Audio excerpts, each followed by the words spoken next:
My name is Jenny Forrester, and I live here in Walhalla, South Carolina.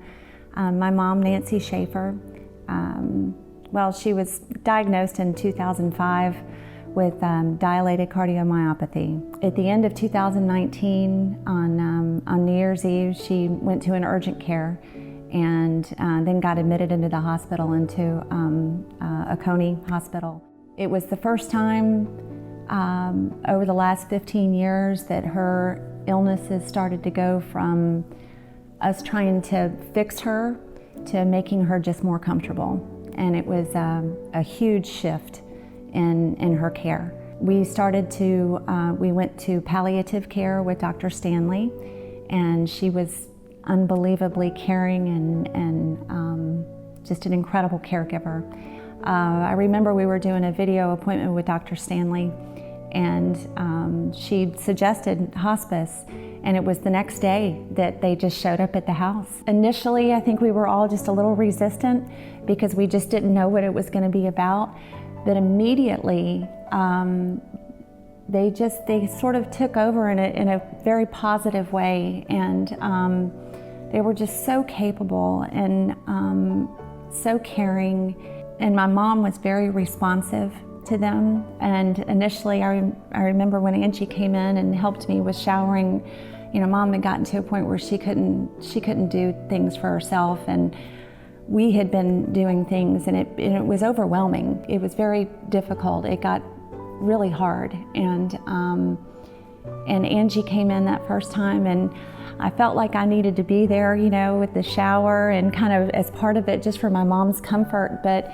it took 1 or 2 visits from Angie before my mom was totally comfortable being alone with her and didn't need me there. And, I was able to kind of just take a break for a few minutes, which you don't realize how much that means. But when you're doing full-time care for someone that you love, it's full-time.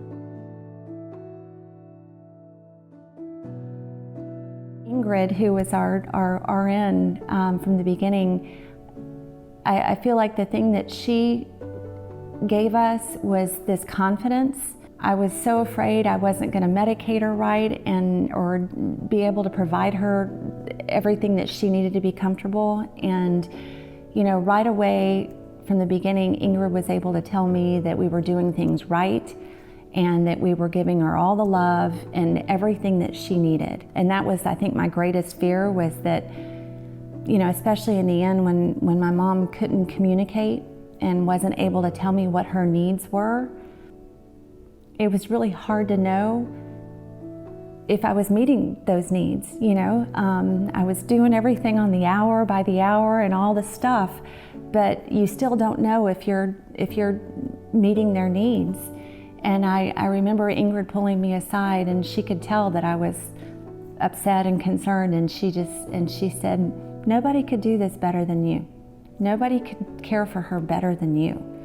And that confidence and knowing that we were doing things the right way, that was everything. That was everything for me, is just knowing that we were doing it right.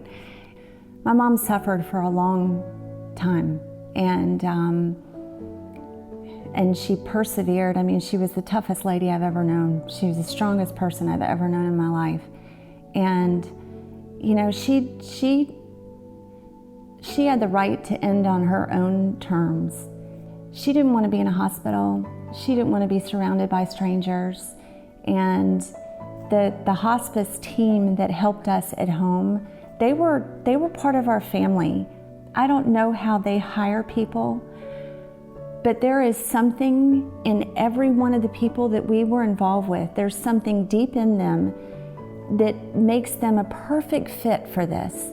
And it's not just a resume, and it's not just the correct answer in an interview. These people have a passion for really, truly taking care of somebody. And that's what they did, and that's what they gave her and gave us. I can't tell you how many times Angie was here and said, we need to have this. And 5 minutes later, she was pulling something out of her trunk that was just perfect for what we needed. or Ingrid said, you need this medication. And 30 minutes later, Frog was showing up on our front porch with that medication. And it was unbelievable how responsive they were to every single need that my mom had and that we had.